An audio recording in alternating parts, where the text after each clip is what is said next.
Hi guys, let's start with today's session. Before we go through this, right? Most of you might be already knowing what's a for loop, right? So we're just going through the for loop. And one more important thing, the fundamentals of statistics and probability will be taken in the next session, right? So anybody who have already, who has already gone through the basics before can join from the next class.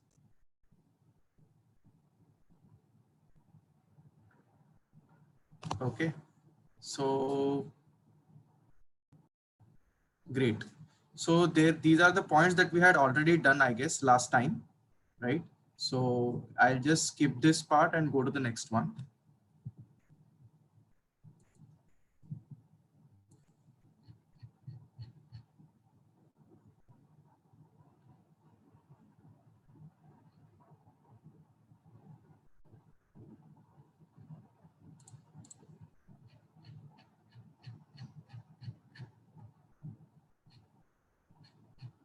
Great.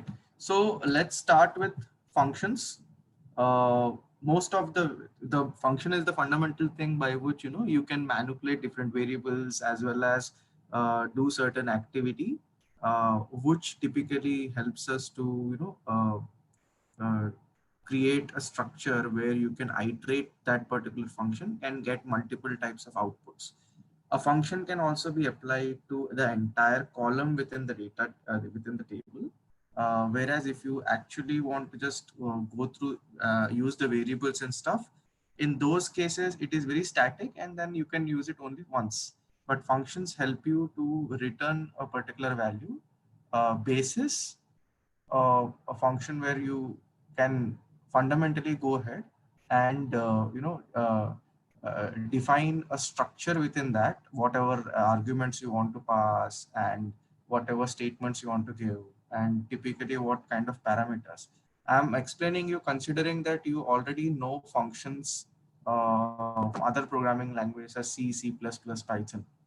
Anybody who is very new to functions, has never done till date? Is there anyone?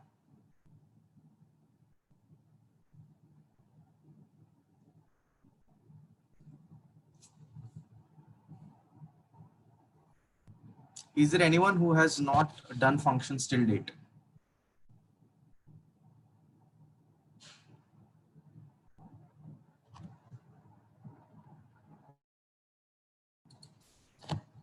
Okay, got it. Got it. So I'll just give you a brief about functions, right? Now, let's say, for example, you want to add two numbers.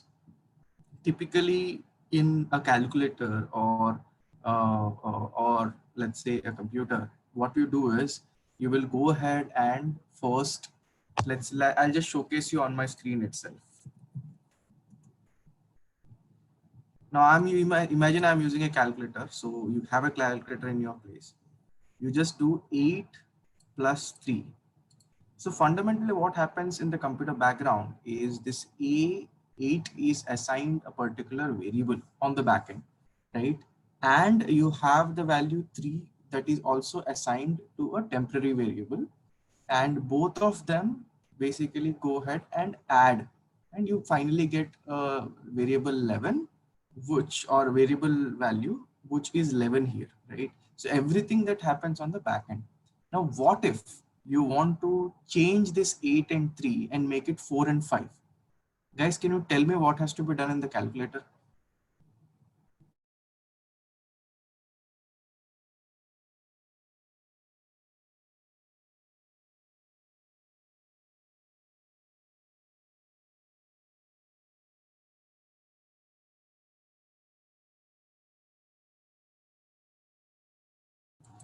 Right, we have to clear the old one and then try again. What if you had one particular method where you can just give your A and B values, considering, let's say, as Jagmeet said, 4 and 5. Initially, I had taken 8 and 3. Let's consider that 8 is basically A and 3 is basically B, right? And when Jagmeet says that I want 4 and 5, now I have to clear the entire calculator and then go ahead and add this 4 plus 5. Then I'll get 9 value out of it. But what if you had a method where you just say, okay, I want this and this, and the system automatically does that without you basically going ahead and adding it? Would it be good? And that is the fundamental requirement of defining a function.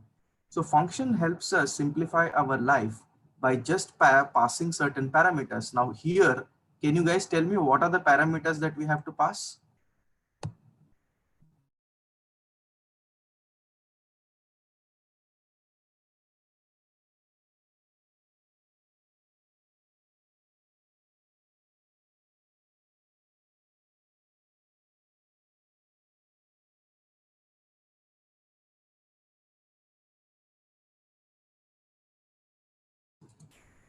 Correct. So two integer values means typically I have to pass a and b. Those are two variables, right? Now, obviously, I have to pass integer. I can pass floating point numbers. I can pass anything. But at the end of the day, what I have to do, I have to pass a and b. Correct. So now, as I said, we do have a limitation of entering each and every value. Also, we have to enter the arithmetic operator. Can you tell me what is the arithmetic operator here? Correct. So arithmetic operator is plus, right? Equating is your equals. Okay. So that is the fundamental thing because of which we use functions, because we don't want to type everything each and every time. Clear the calculator, add numbers, clear the calculator, add numbers. So we need a function. So I am telling all of this in a very layman language. There might be some students who have used it many times, right? This is for those who typically have not done any time. And then that is the reason I am giving some basic examples. So let's move on and understand what is a function here. Now, if you see here, can you tell me what does it mean? I'm writing x is equal to absolute value of 3.0. So what is the answer I'm going to get? 3.0 positive. That means it is basically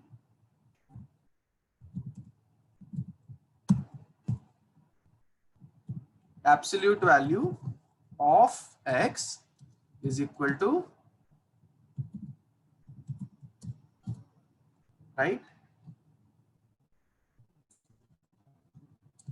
Sorry. Is this the right thing that I'm doing right now?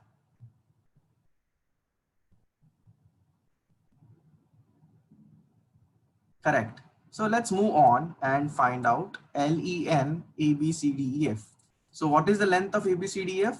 We'd have done previously. 1, 2, 3, 4, 5, 6. Right? So that the answer is 6.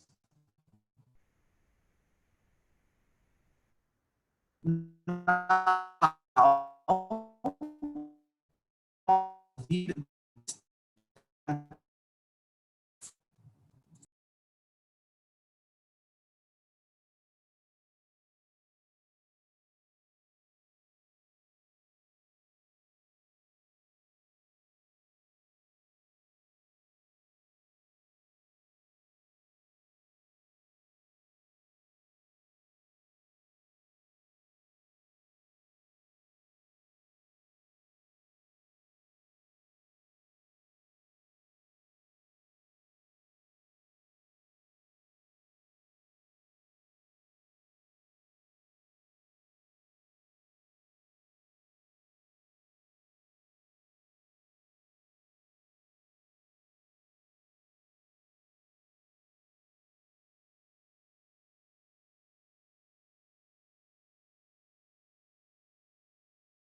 okay, so the reason why I'm not speaking is I want you to read the statement that I have marked here. Can you read the definition of function?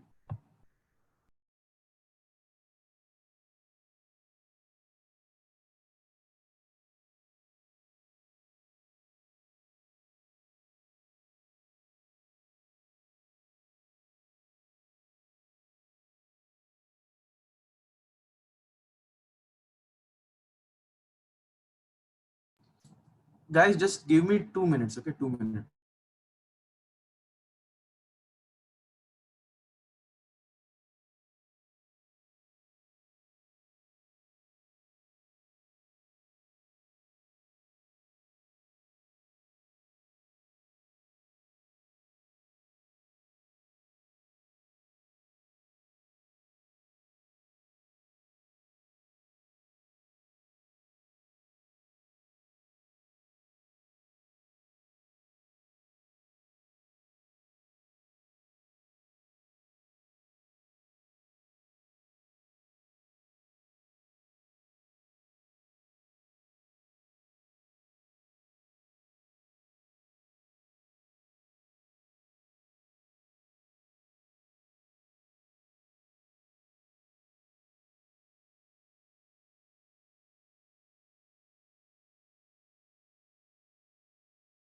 Okay, now are you able to hear me clearly?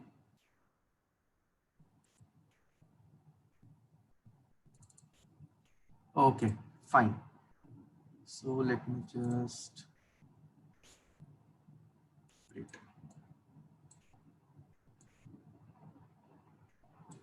Okay, so let me just go one by one, right? Now, if you see here, fundamentally, what we are using for creating the function is a keyword called def. Def typically means definition. And the word say hello is basically a function name. Okay. And what you're printing a hello world. So just for me to make you very clear, if I want to add two numbers, I'll create a function, right? I'll put a semicolon. So I put a colon and then I'll write a comma b. Guys, can you tell me what I have to write after this? I'm creating a function which typically returns action value. So I'll write return in bracket a plus b. Okay, and I will write add in bracket 2 comma 3. Any questions? Okay, so I want questions from those who are new to this particular subject or functions. If you understood, please say yes. Those who are new, because these are very simple things. So obviously many people might be knowing, but I want someone who has done for the first time, seen for the first time to understand this concept. Yeah. Okay. Now, next thing. So the reason why I'm saying, okay, Jagmeet says, can we see how many functions are available in Python? No. So there is no way to find out how many functions are there in Python, right? Uh, these are not standard. I mean, you can go through the documentation, right? Now this definition I have created on the fly. Now there is no specific function as such, right? Now this is what I created. But if you want to understand whatever functions are available online, then you have to go to Python's website, fundamental website, there where you will get the documentation, right? There is no, there's no specific way. There are few things like you help command in Python and all those things, but nevertheless, those things are not much useful. It's better to go to the Python's website and go through it. Mega asks, why are you using return? Okay. Now, let's say I write a plus b. Okay. Okay. If I want to comment this, I'll write hash. Okay.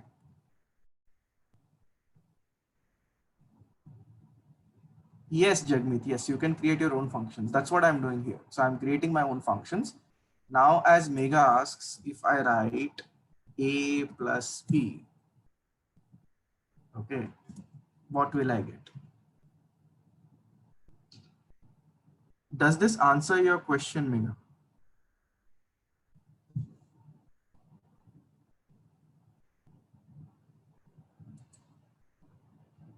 Okay.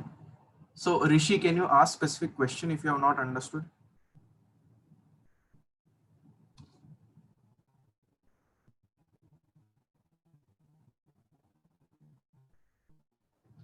Right. So the reason we are not getting anything is because that if you write df add in bracket a comma b and just write a plus b, system does not understand what has to come back, because you can have all of these, right? You can write a minus b, you can write a into b, right? Now can the system understand, Mega, this is specifically for you. Now can the system understand, just does it have to return a plus b, a minus b, a into b?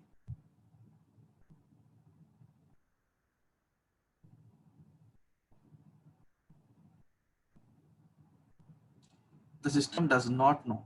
Okay, so the system has to understand that which one of it has to be returned.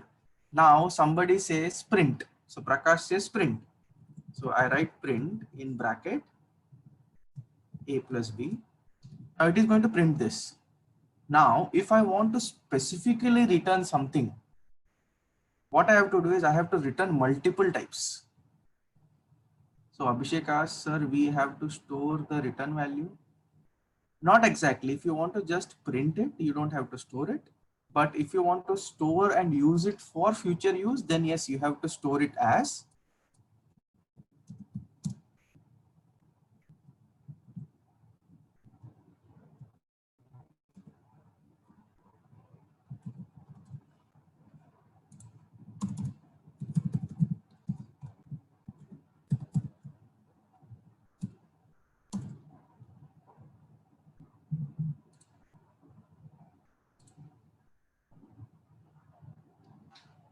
Okay, Abhishek, did you understand this, what I have typed?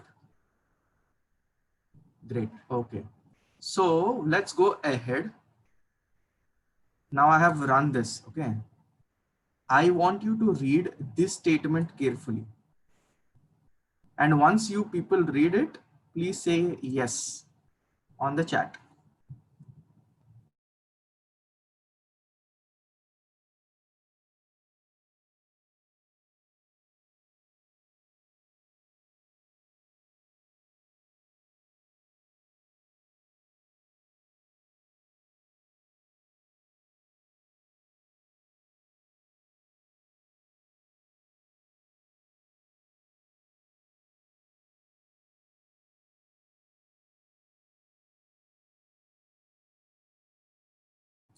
Great. Hope you understood. It is very self-explanatory, right? Now the question here is, when you write def and print, and I write this, and let me take a name.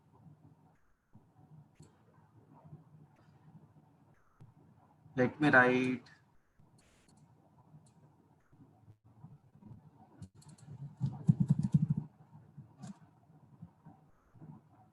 any questions on this, guys? It's very simple. Before this, I have written A and B. Now I have just given the name, right? Okay. Now, can you tell me what was the data type of A before A that I had given A and B, and what is the data type of name?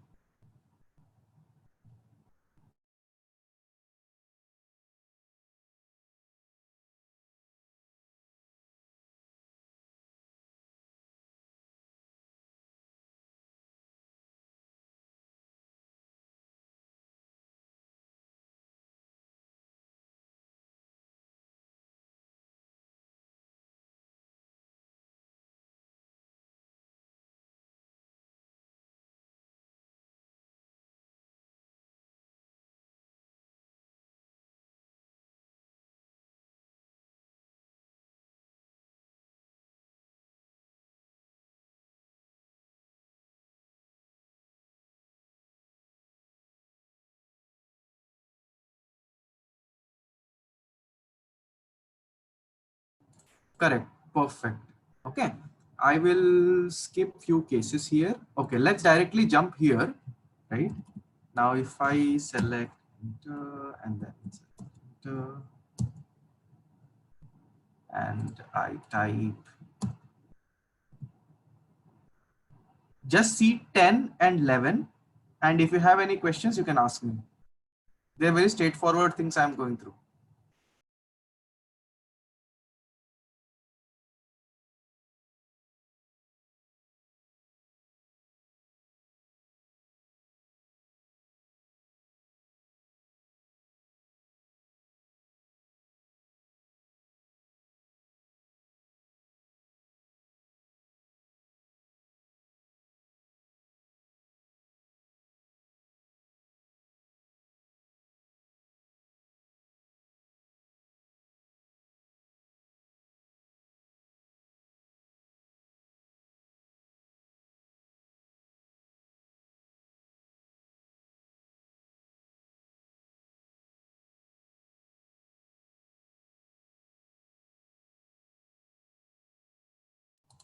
Okay, Sanjay, I'll just give a short summary. So till now, we have done some Python basics, that what are the data types, what are the data structures, how to use a for loop, okay, how to use while, and all of those fundamentally. And now we are slowly moving towards understanding functions and also some basics with respect to various packages that are commonly used in data science. So this is a small summary, and whatever we have done till now, all the code and the explanation of that in a Jupyter notebook format will be sent to your mail ID.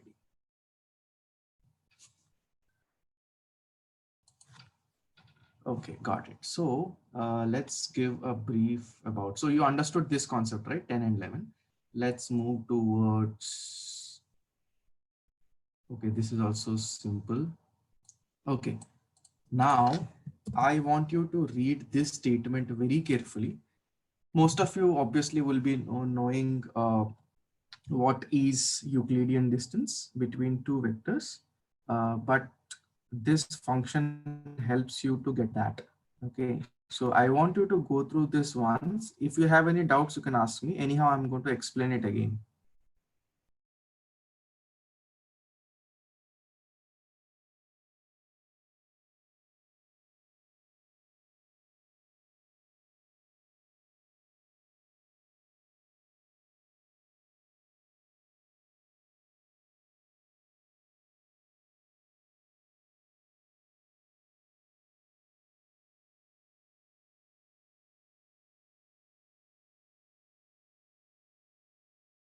So just a small announcement, I'll be starting my own YouTube channel of solving various business problems in data science and all some fundamental things. So at the end of this entire session, for those who are new, I'll be sharing my LinkedIn profile as well as a YouTube link.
Done reading it?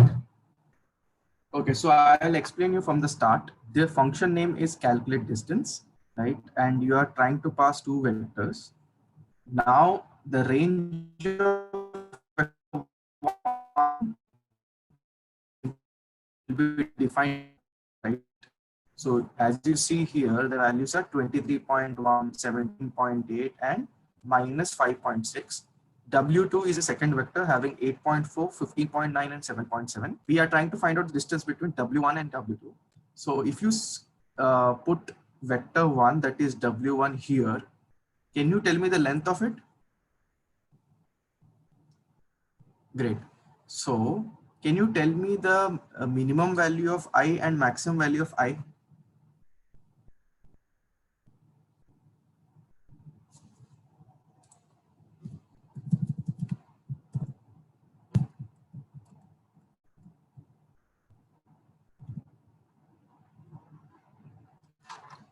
Correct.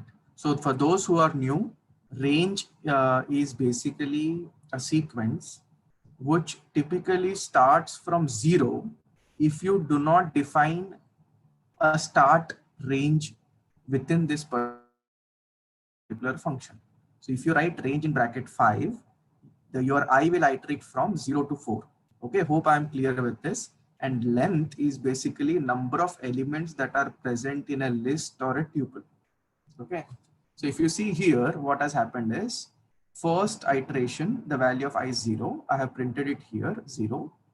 Now it will go inside VEC of 0, VEC1 of 0, and VEC1 of 2.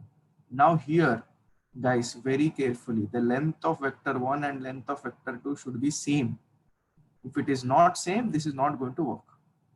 Okay, or do you really think it is going to work? Let's try.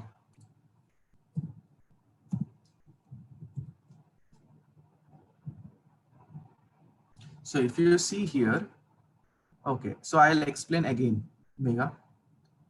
Definition function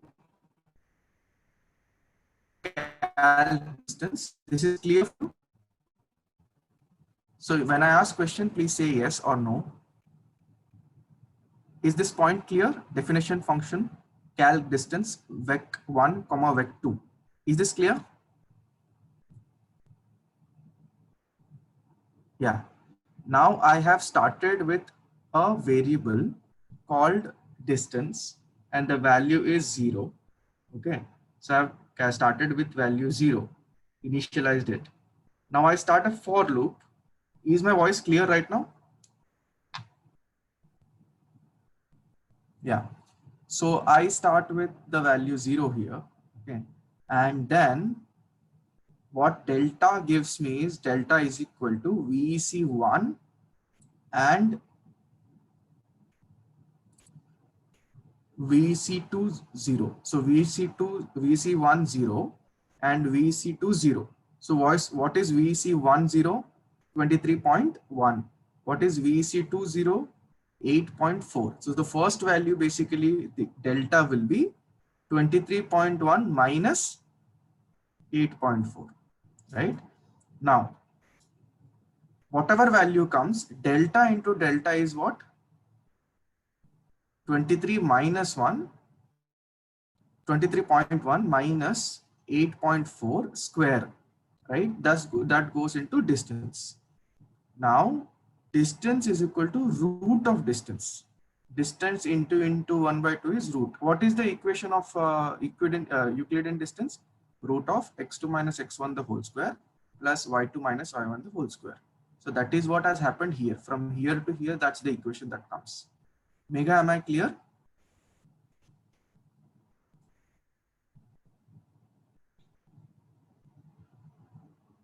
Let me know if you have any doubts.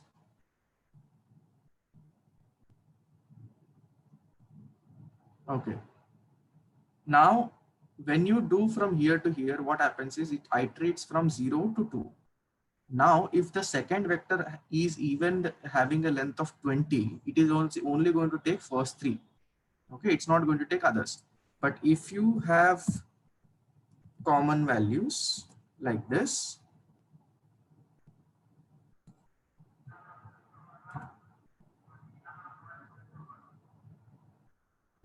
guys, am I audible clearly? If I'm audible, I think Mega, please check your internet connection once.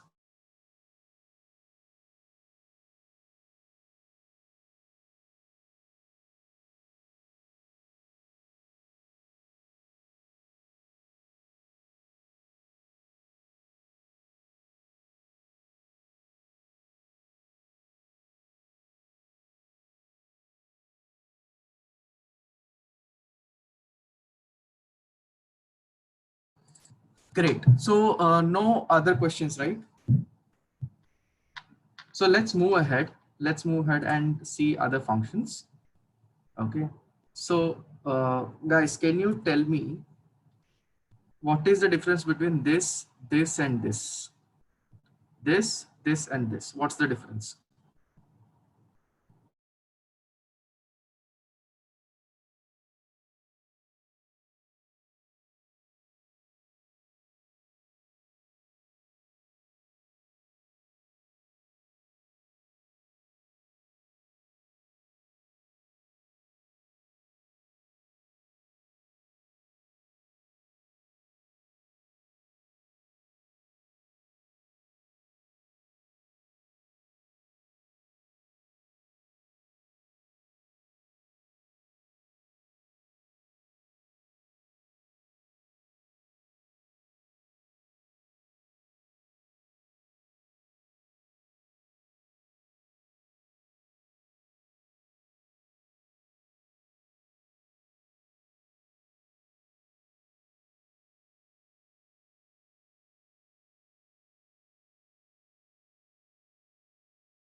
Great, great. Okay, good one. Okay, so if you clearly see a tuple, a list, a mixture of tuple and list, all, does it work? Let's see. Yes, it does, right? Now let's go ahead and understand this concept. So for those who are new, please ask me questions. I want all of you to read this carefully, right? I mean this line. Please read it carefully.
Great. Let's go ahead fast.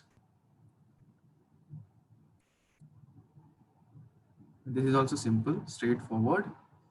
Okay, let's go through this. Okay, this is very important. Please,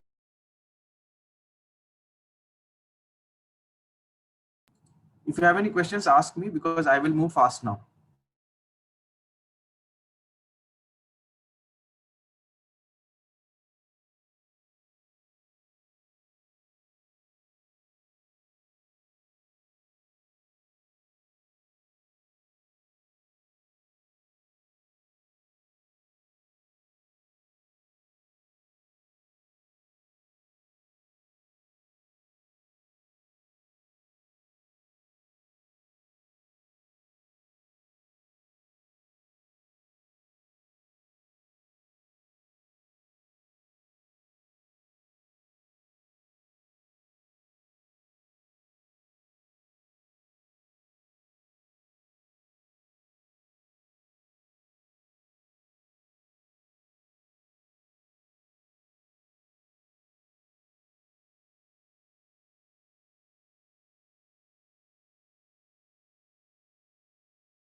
Okay, so Abhishek asks, order of parameter does not matter. It will work if we give result is equal to none. I mean, we can try, but if we give result is equal to none, let's see what happens because there's no print statement right here. If I write,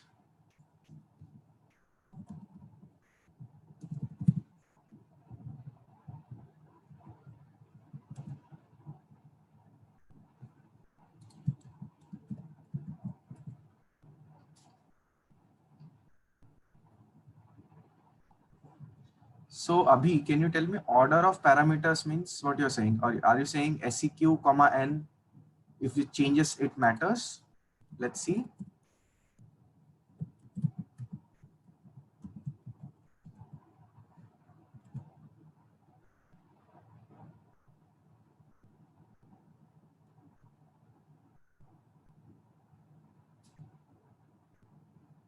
Now, is it clear, Abhi?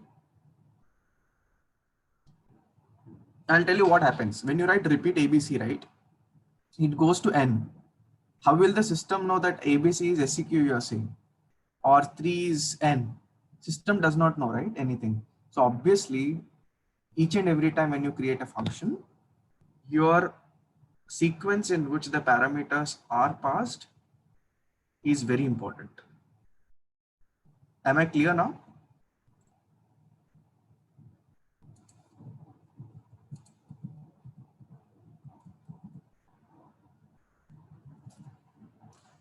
Okay.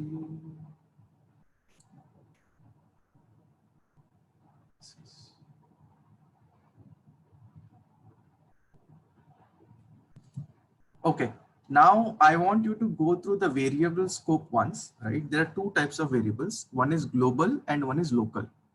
Global means you declare it right before the definition of a function, right? That can be used anywhere in any functions. But if a variable is declared within the function, then you can use it only within the function, but not outside, right? So best example is, if you see the variable called math function result, they cannot be used outside this function. You can, when you call this function, then only this can be used. But there are certain functions which are global. I'll type and showcase you this. Okay. Now when I ran this 25 thing, right? So math function, the result is x plus y into x minus y. You had the function. When you pass the parameter, you got this. But here, the system is not working. Can you tell me why? Why 27 is not working?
Correct.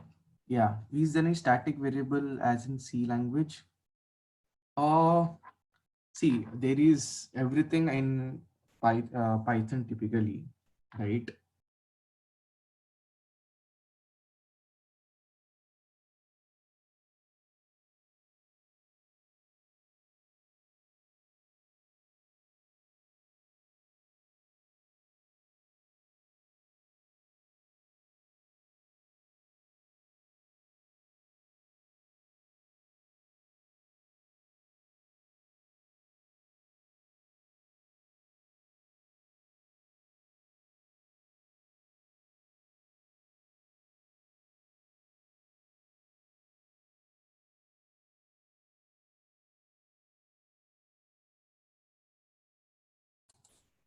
sorry, my system was on mute.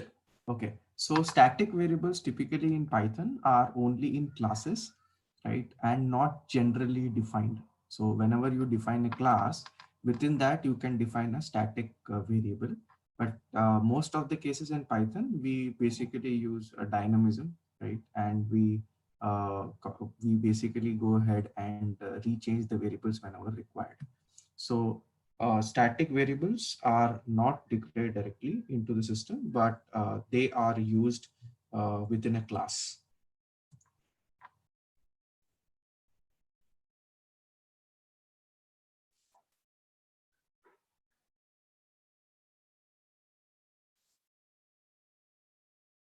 Hope I am clear. Hope I'm clear.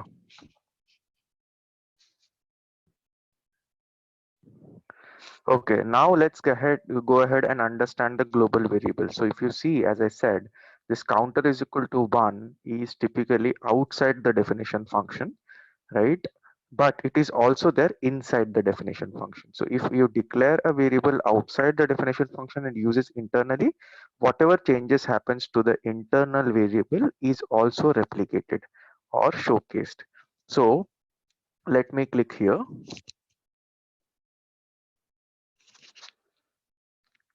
Guys, now can you tell me what has happened?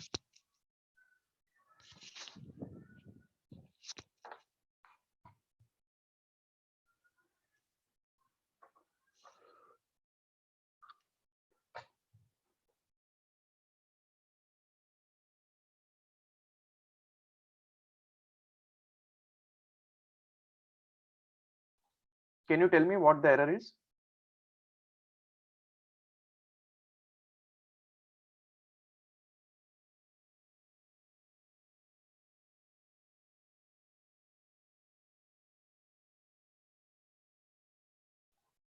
Right. So if you see here print counter, right? Print counter, the system does not know what is a print counter here. Or does it know?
Okay, you are saying that we have to tell it's a global variable. How do we tell that? Can you tell me which of the statement in this code, if I comment, then it is going to work?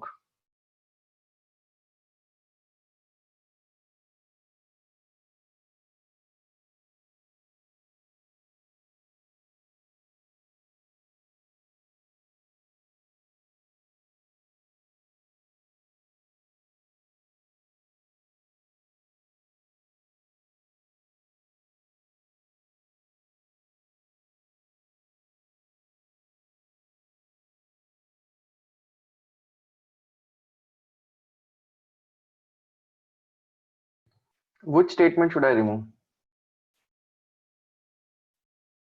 Okay. So that, see, if I remove increment, obviously it is going to work. That's not a big deal, right? Because it will just bypass the function and it will just print the counter because counter is equal to 1. That is fine. What changes should I do to this particular code so that it works well? Okay, somebody says increment void.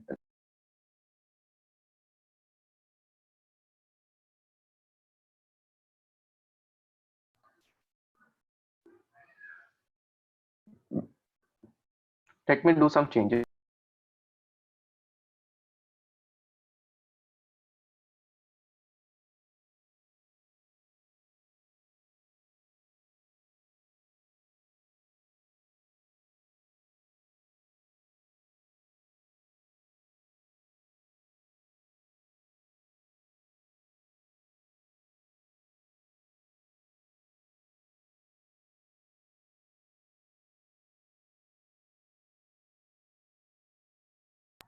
Now, is this correct?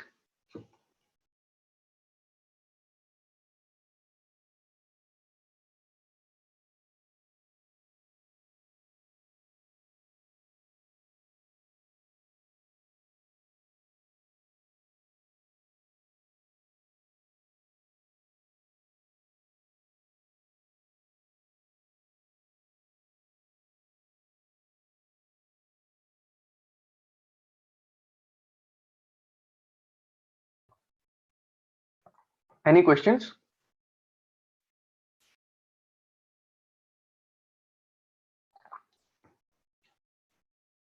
Correct. Obviously, it is going to take only as one because the reason is that if you define the number, if you define the counter as 1 or 2 or 3, then the global variable doesn't make any sense.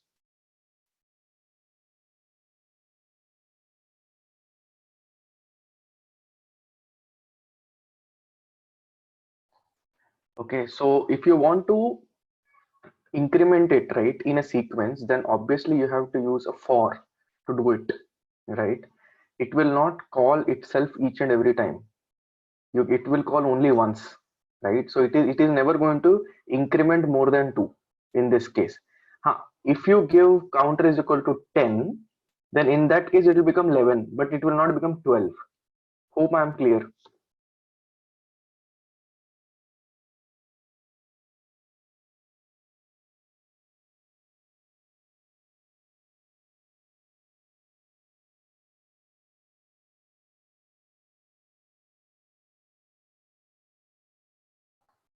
Okay, Rishi. Function is called 2 times where?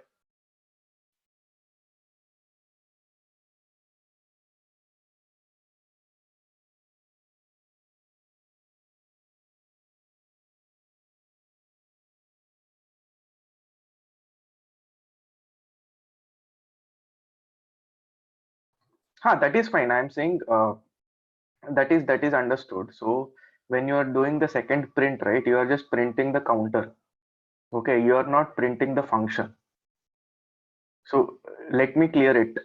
In this particular example, it is doing like this. Here, obviously, it is calling 2 times. That is fine. But I am saying that does it call this times in this particular thing?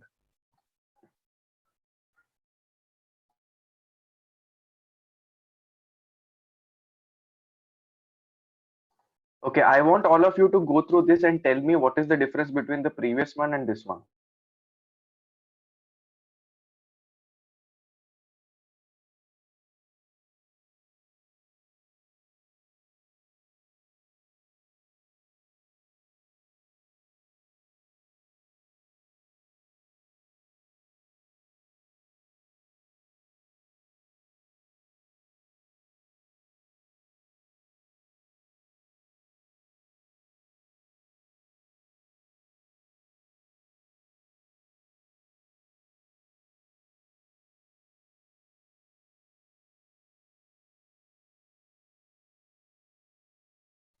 Correct. So what happens is when you define any variable outside the function and you want to call inside, then you have to write global space counter. So the system knows that uh, you are trying to reference a global variable.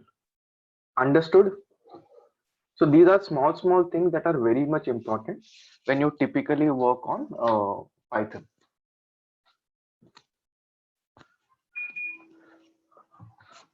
Yeah. Now let's just move ahead, go to the session number 7.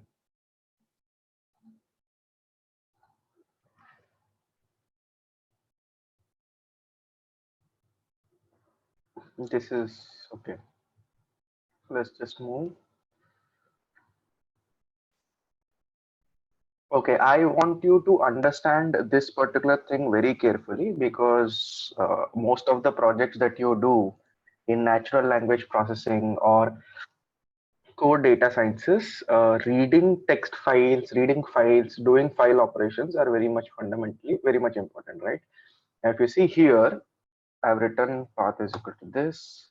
Okay, so there is no data. Let me just check. Okay, is there or not there? Okay, data file.txt. Just give me a second, guys.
Okay, guys, did you understand what I have done?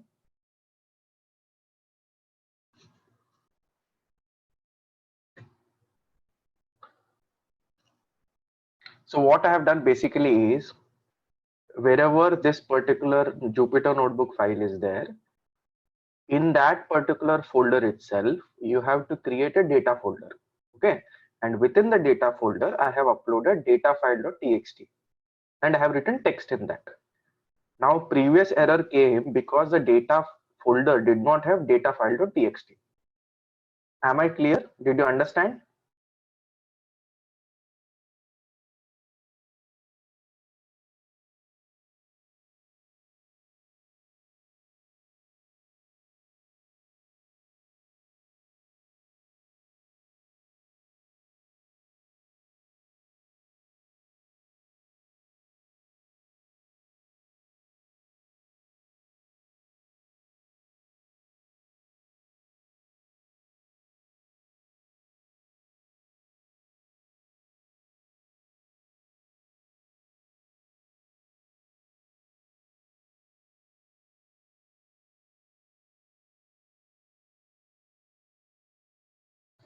Okay, let's move ahead.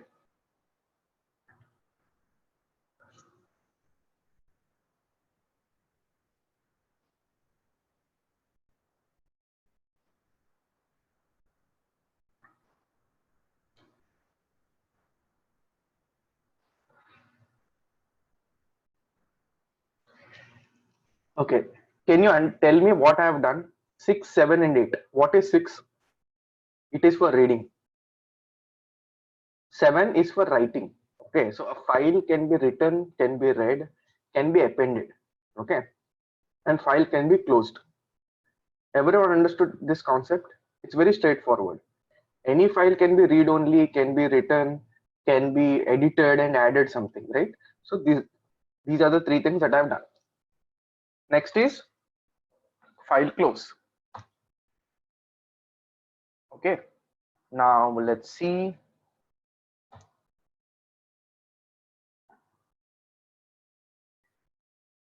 Can you tell me what happened in this case?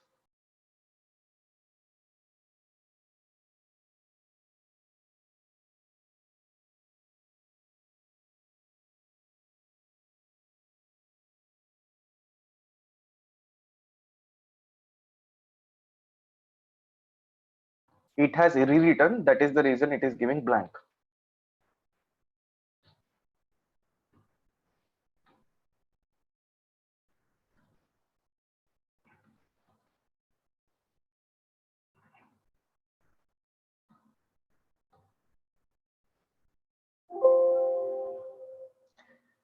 Now see that it says the process cannot access the file because it is being used by another process.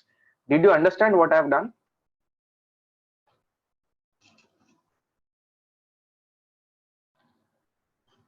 Because I am reading the file in that system.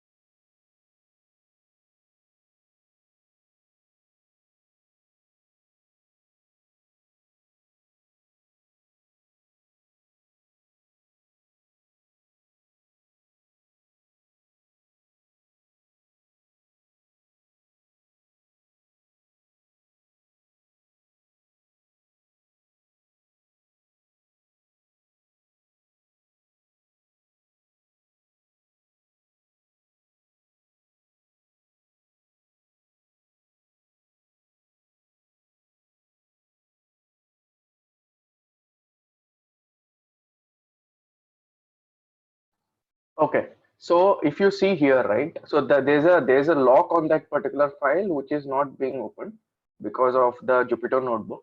Once I close the Jupyter notebook, the lock will open and then it will start reading. So if you see, right, in this 16, what has happened is system automatically reads it line by line. So if you write file obj.readline, file obj.readline, it will read every line. So if you see this particular file, let me just open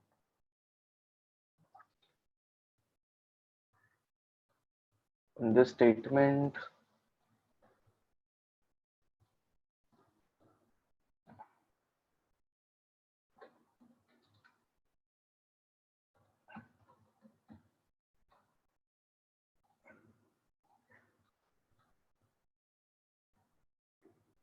Can you guys tell me what will be the output if I run 16?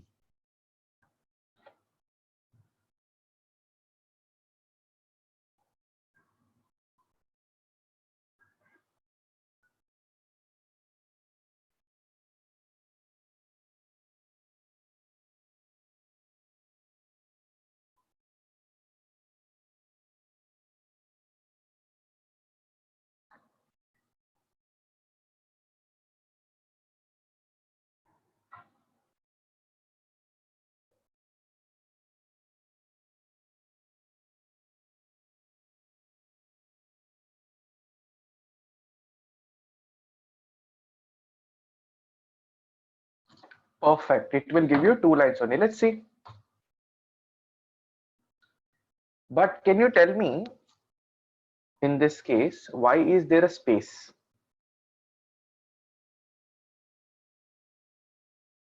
Is there any reason?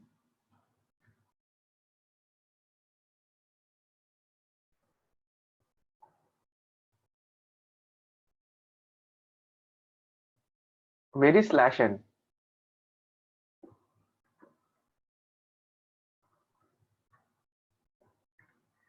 Okay, so what happens in typical Python is when you write in the text file line by line, it assumes that at the end of the line you have to give a new line blank or empty line at the end.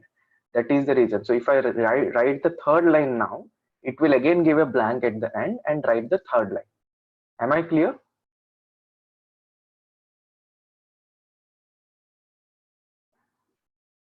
Okay. So now let's move on. Let's see this. I want you to read this carefully.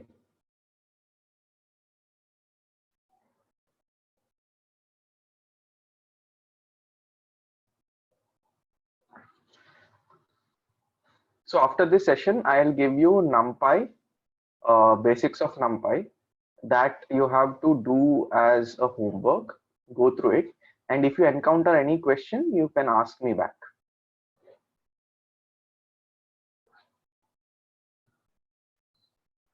Okay, now let's move towards the with statement. Yeah, so I'll do panda separately, not now, because pandas require some time. So I'll talk to board infinity and specifically cater some time for pandas. So don't worry if the sessions are not going as per planned. The reason why is you all have to understand each and everything properly. So that is why I'm taking more time at each and every line so that you understand it well rather than running it through. Okay, now I have already shared it with them. Let me reconfirm. So I'll make it a point that you receive uh, the Jupyter notebooks by today.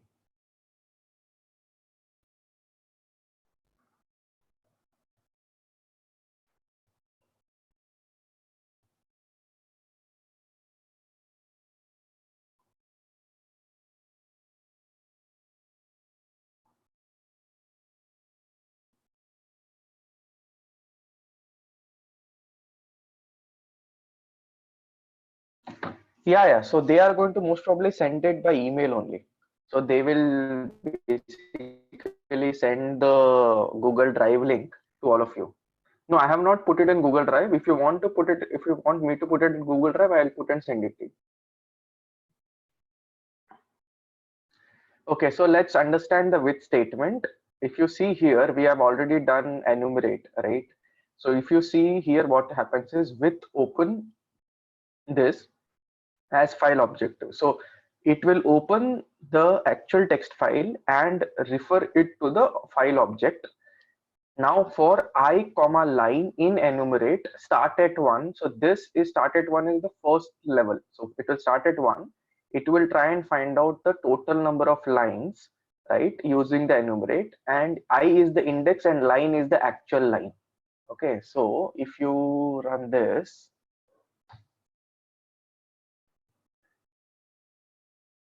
okay, so you want me to put it in the drive, just give me a moment, I will do it. I'll just stop share right now and I'll send it to you, otherwise I'll forget.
Okay, I'm uploading it now and I will share it with you as and when it is done. Okay, so let's move on to understanding the with statement. So everyone understood what is the with statement here?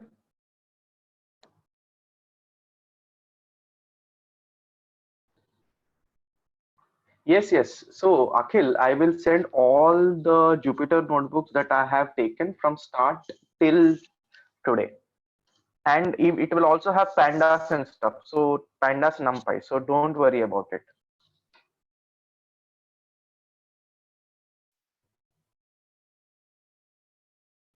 Great. So did you understand the 19th statement?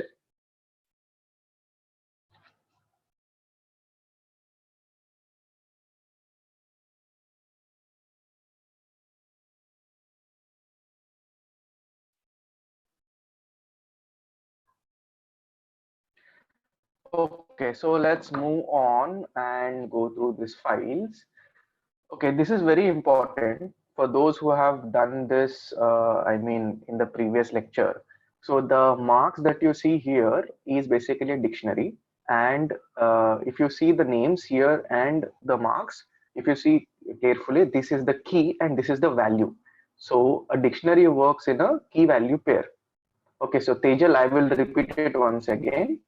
When you write with open as file object, so what happens is this entire file basically goes into an object. Okay, when you write this with statement. Now when you see this for loop, you can say, so first let me start from here. Enumerate means it tries to understand how many lines are there and give out a number.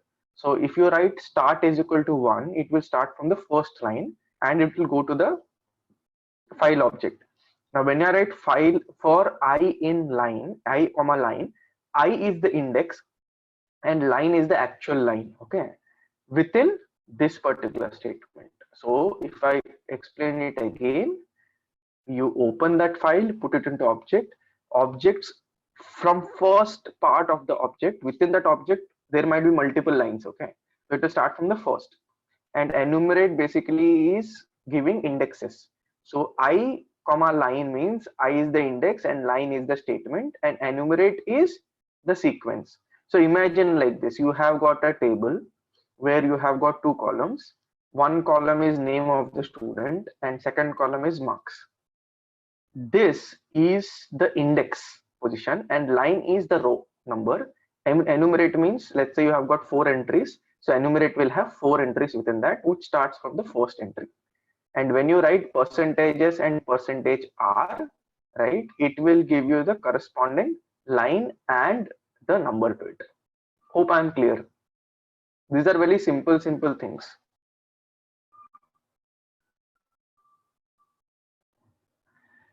Okay, so moving ahead, this is a dictionary. When I write open out.txt and write, that means when you write this open out.txt and write, out.txt is not at all there in our folder. Okay, so I'm creating a blank file whose name is out.txt, and what is the command that we have? Write command. Okay, and output dot as output. So as I told you before, output is what? An object, file object. Output dot write, when I say, because I have the write option, it will write name and marks. Okay, now when I go to for mark in marks, can you see what is marks? Marks is a dictionary. Okay, now mark in marks, what would be the first mark value?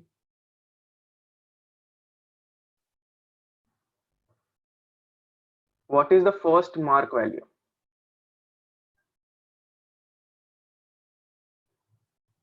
Are you sure, Pooja? Let me print it.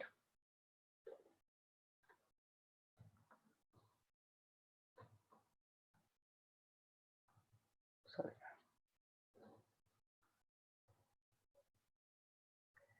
See, whenever you write mark in marks, it fetches the key. So the key is what? Name of the students. Okay. So now when you write mark, so next what happens? Line is equal to slash t. Slash t means tab. Okay, one tab. Dot join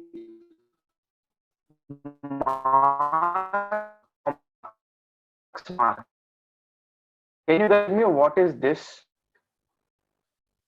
Marks, mark means, marks is a dictionary within which I am passing the first student's name. So what it is going to return? It is going to return 43. Okay, and here it is going to mark means what? The student's name. So it will be student's name comma corresponding value. When you write join and you give a tab, it will put inline. So let me just see.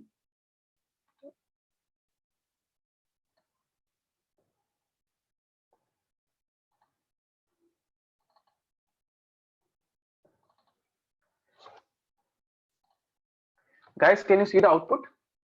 What has happened? So let me just open this and open this file.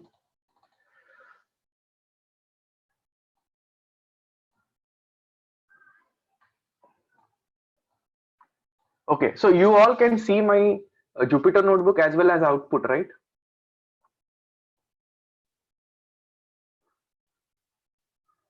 Can you see the output file as well as Jupyter Notebook? Okay, great. So if you see, what has happened is /t is because there is a gap here. Okay, there is a gap here, that is /t. Join means you're joining this and this. Now tell me one thing. Where is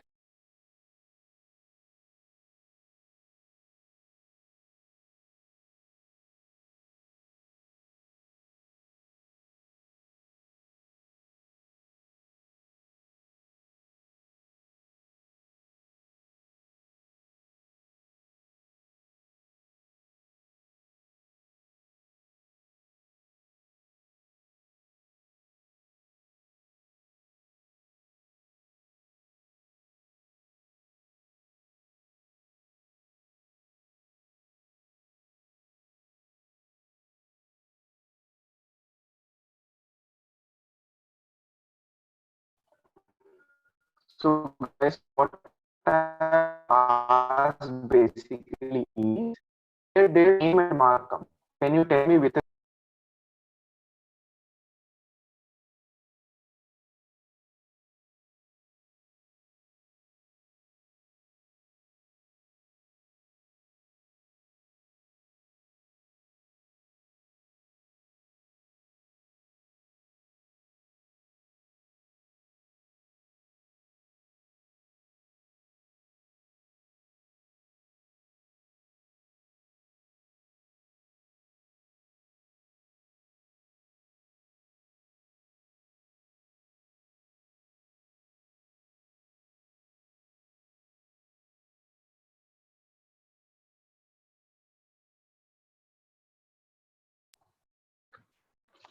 sorry, I was on mute by mistake. Okay, so can you see this particular line here? Why is it printing the second line and why not the first line?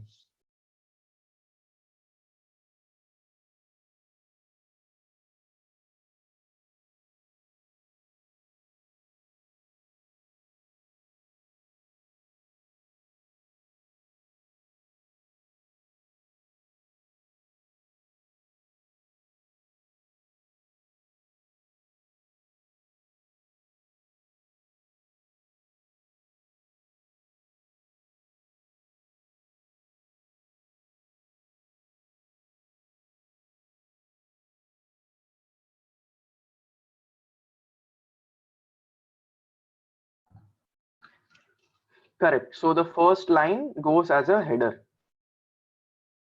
right? Okay, so now let's move on. Let me see if I have a file here, an Excel file. Okay, so I'm going to tell you how to actually read an Excel file. Okay, so let me just write down. Okay, that's fine.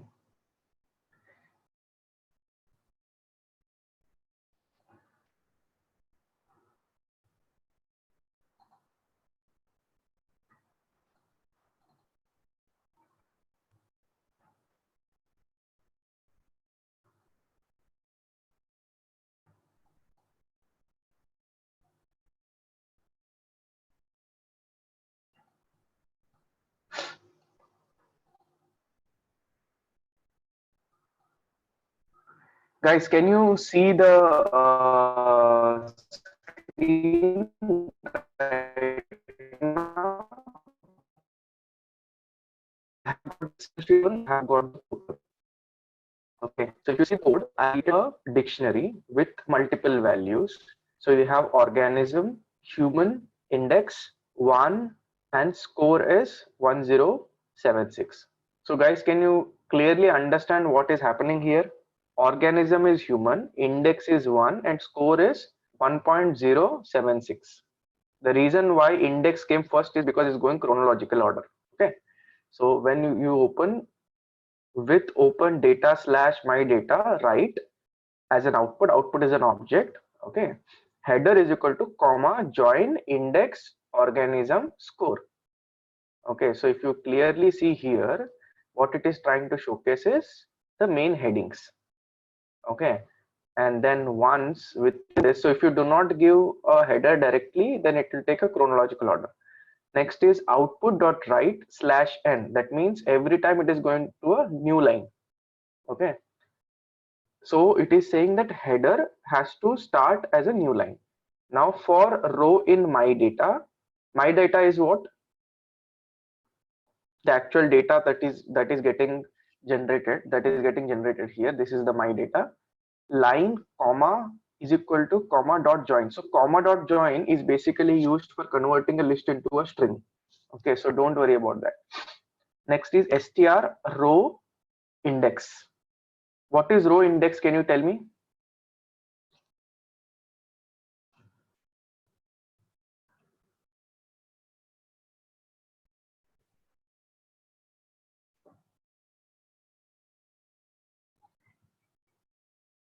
Guys, can you tell me what is row index?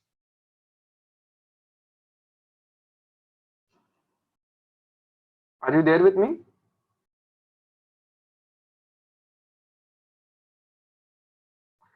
What is row index here? So when you take metadata is fundamentally list. Okay. Every element within the list is referred to as row in my data. It will fetch the first row. Okay. So first row is what? Organism is human, index is 1, and score is 1.076. My voice is not clear?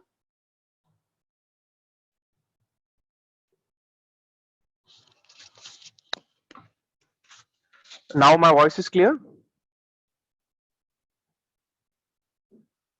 Okay, great. So if you see here, right, if you write for row in my data is typically a list. When you write row in my data, it is simply every element within the list. So first element within the list is what? Organism human, index 1 and score 1.076. That is what is the first element. Okay. So when we write row square bracket index, it will take the first value of the index in the first line. Am I clear? Any questions on this?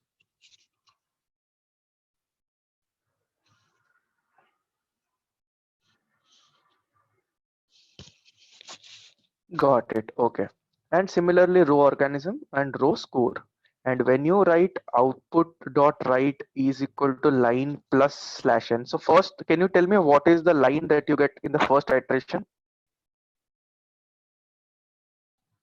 First iteration, what is the line?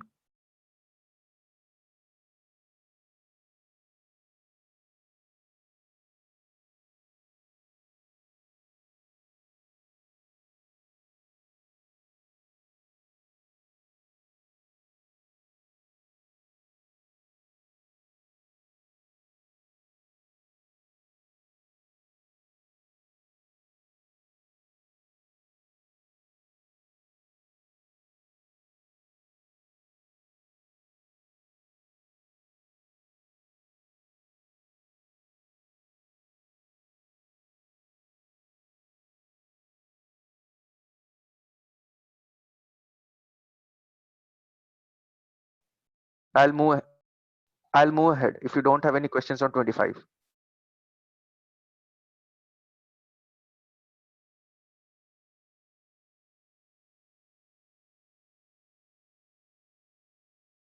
Okay, now let's go ahead and understand what are modules and libraries. So I'll tell you, typically what happens is that lot of the programming languages will go ahead and have their own libraries where they will write certain set of functions which are typically used in most of the cases, most of the projects. There are certain things that are used, right? Now, what do you mean by a library? What do you mean by a package? And what do you mean by a module? Okay, so these nomenclatures are used different places in different ways. I'll tell you one standard nomenclature that we use, right? Now, when you talk about library is a plethora of or a gamut of lot of different packages that are put into one. Now, what is a package? So specific functionalities or set of let me give an example. let's say for example, you want to find out within one particular image how many humans are there, how many cats are there, how many dogs are there, and all those. So if you want to extract that, you need to do something like image processing. Now, if there are certain standard functions which are grouped into classes, right? One class will have multiple functions, and multiple classes are put together into a package, and multiple packages put together becomes a library. Now, where is module? So modules are certain things that we cannot specifically structure it into this hierarchy. So as I said, right, what is first? Function. Second is at a higher level, multiple functions are a part of class. And then a class, multiple set of classes are a part of Python package, and multiple set of Python packages become a library. Can you guys iterate it again in the chat?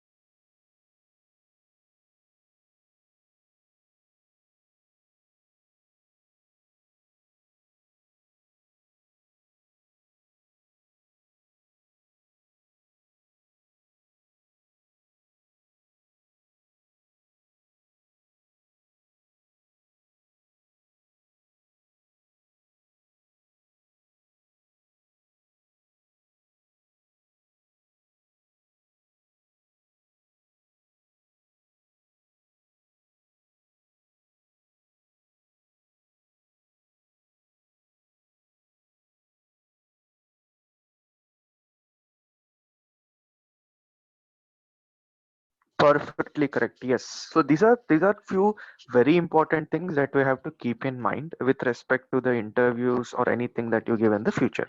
Okay. Now let me explain. So there is a package called math where you will get error, you will get pi value. Pi value is what 22 by 7, right? 3.14. So all of these basically are present in the package called math. So I'll just run one by one so that you will understand.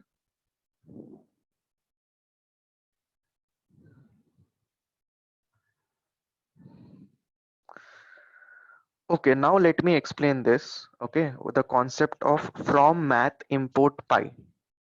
So typically what happens is when you have a package, right? Like say for example, here the package name is what? Can you tell me the package name?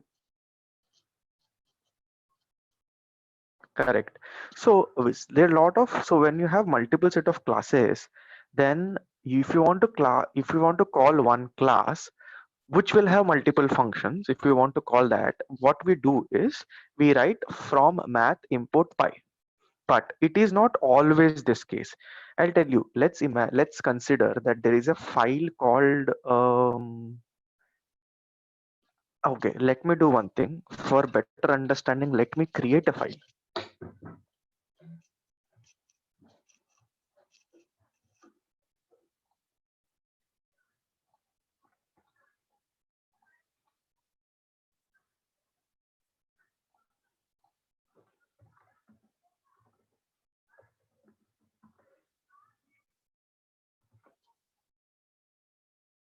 Guys, please see this very carefully, okay?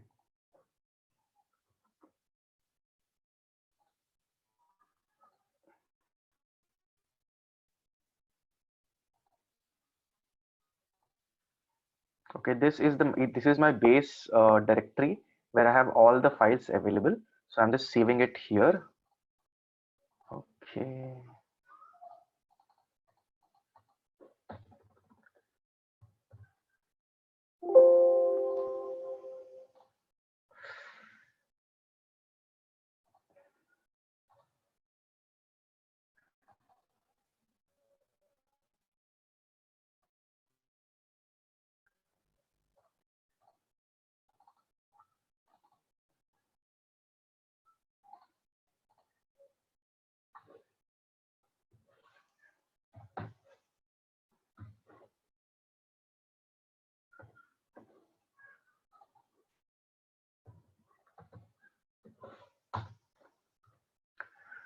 Okay, so I've created a small file batch1.py. And let me just create a function def add in bracket a comma b, and let me just write down c is equal to a plus b, and then let me just and return c and print c.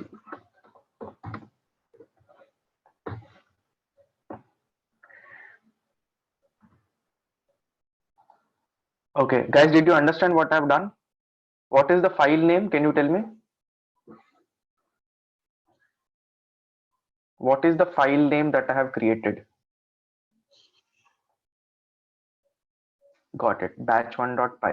And what is the function name within that? Add. Okay. Okay. And where is my this particular file that I'm showing now? Where is my file?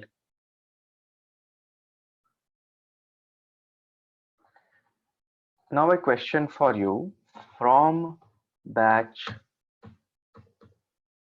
one import add.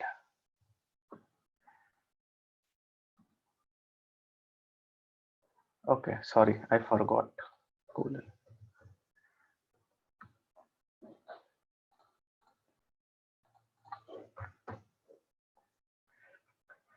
Guys, did you understand what I have done?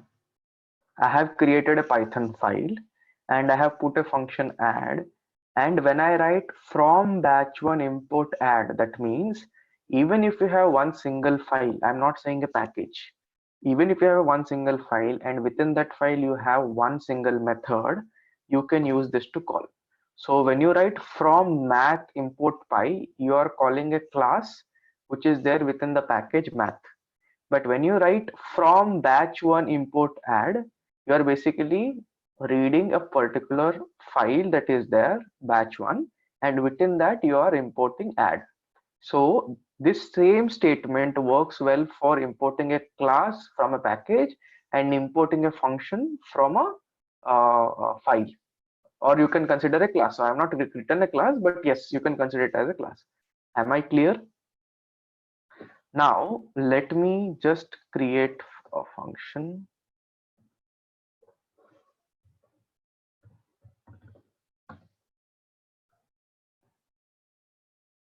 Am I clear, guys? Did you understand what I've done? Great. Hope you're enjoying the session and I'm not boring you.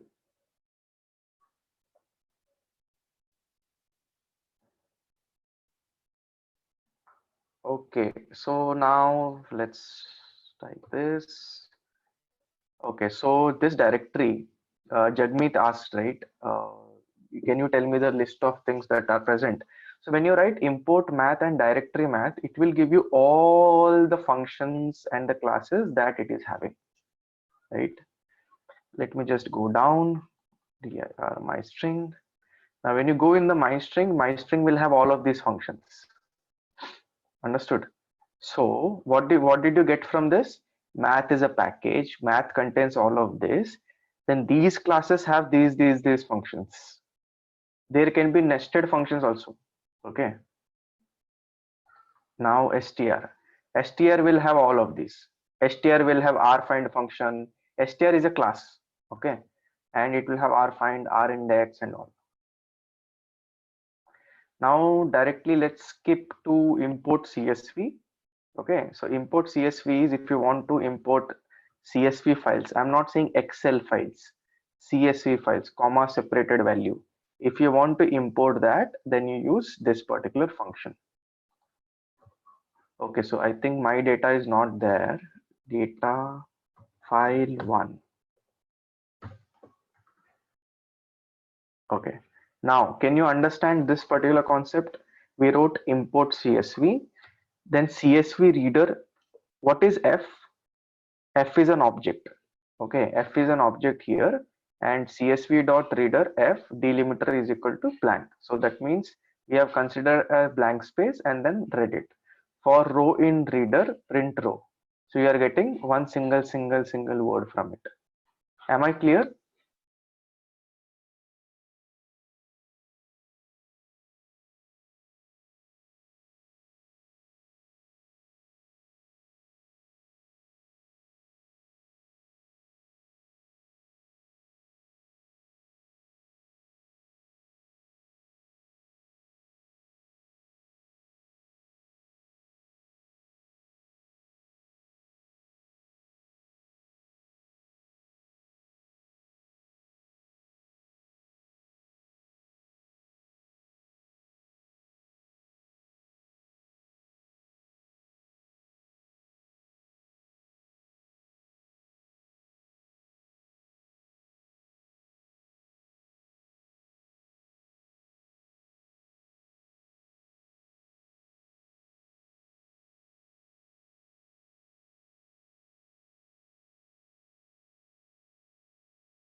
Got it. Okay. So what I will do is I will share these particular files with you. Let me just check if the upload is over.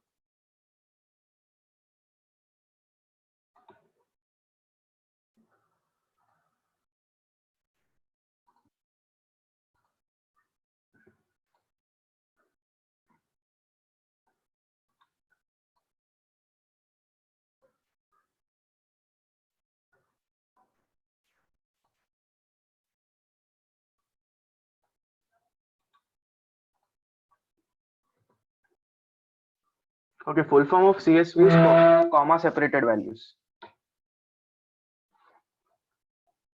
Okay, so I have sent you the Google Drive link. You can access that, download all of them. I want you to do NumPy, right, by yourselves. And next lecture, I will explain pandas as well as fundamental statistics and stuff. Hope you had a great time listening to this.